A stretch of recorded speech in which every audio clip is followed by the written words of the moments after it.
Hi, I am Carina.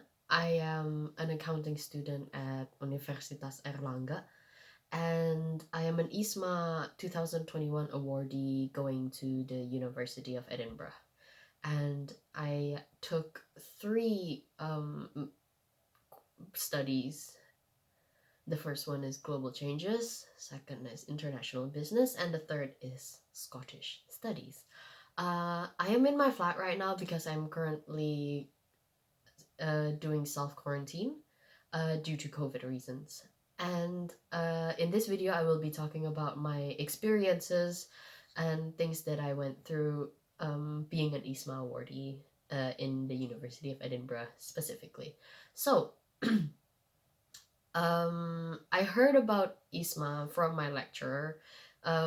He told me that there's an exchange program that allows me to go overseas, and he knows how much I want to do an exchange before I graduate. So I applied and I got in.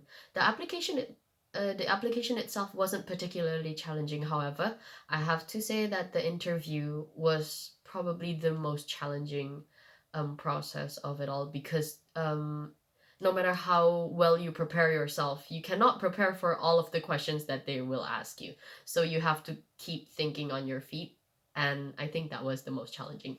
And the most challenging part of pre departure in general was the visa application process, because it is by no fault of the offices of their own.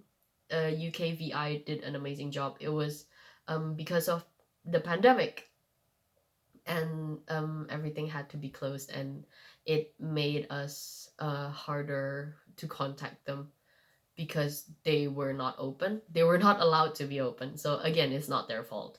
And the IISMA team have been super helpful for us throughout this entire process. And in the end, we made it. We went to Edinburgh without a hitch.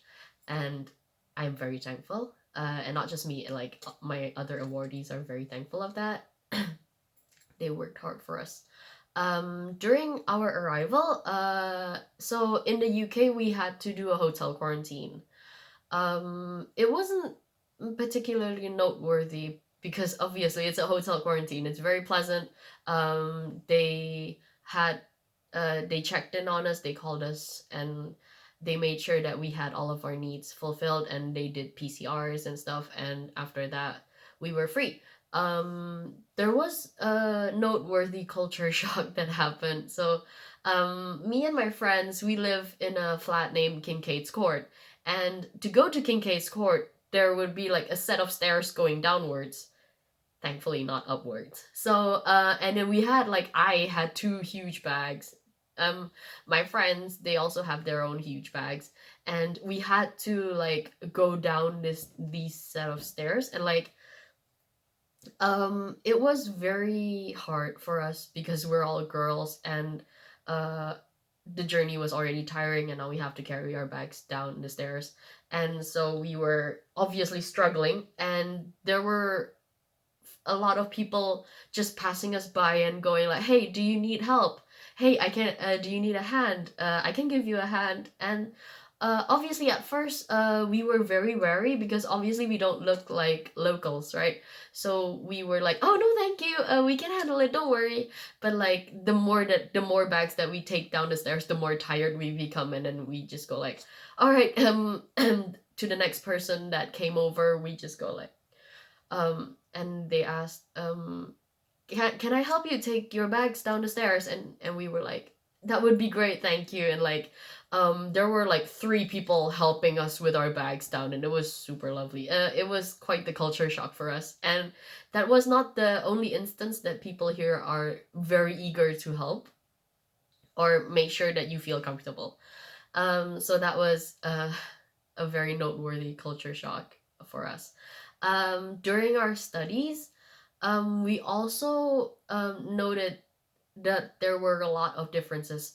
Me specifically, I noticed that there was a lot of differences studying in Indonesia in what I'm used to studying here. for starters, it is much harder to study here, because they have a lot of journals that you have to review, and you have to review these journals whether you want to or not, because you have to write essays, and to write a concrete, believable essay, you have to put in sources, and to get sources, you have to read journals. So you have to read and understand lots of journals, whether you want to or not.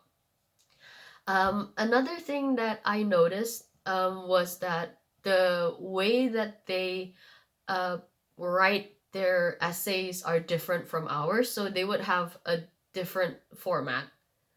In the beginning, they would tell you like, you're supposed to write down, for this essay, I will be talking about ABC, and then in the body, you will explain about ABC, and closing the essay, you would say, so that was me talking about ABC. So basically, it's a repetition of the same thing in 3 different places, and it was a bit jarring, but I got note point deductions because I did not follow that format. I used the format that we are familiar with.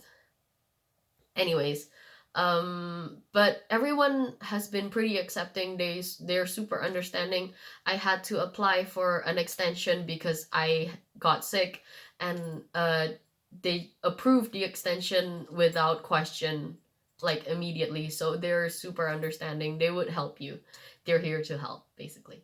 I feel like after I finished my studies, I learned a lot, but not just about academic stuff, but about tolerance and acceptance mainly. And another thing is that they keep um, repeating, and they keep enhancing the importance of mental health, and how proper support, proper student support, and continuous affirmation can help a student thrive. And it's not just about your successes as a student, but also your failures, like me being unable to keep myself healthy. And they completely understood. They gave me an extension without question. I could have faked it. I could have faked being sick, but they wanted to support me the best that they can. And it's not just being sick. You can apply for extensions because of like death of a family. It could be because of, I'm sorry, I'm just not feeling well. I am mentally very down right now. And they would give you an extension. That's just how accepting they are. So mental health is something very important to them. And I think that it's something that not just IISMA, but like University of Erlangen and Indonesia in general, I think it's something that we have to start understanding as an important thing. It's not just, oh, people are sad and yeah, well, they're going to get back at it. Don't be weak. It's not something that you can just brush off. Mental health is also important, and that's actually one of the most important things that I learned here in my studies, alongside my studies in the University of Edinburgh. Um, I am officially #IISMA biased, because this program really opened my eyes to different sorts of people and how I can interact with them better and how I could understand them better. And it taught me how to handle stress in a much healthier way that I'm used to. #be bold to go abroad. Don't be scared. Apply. See you.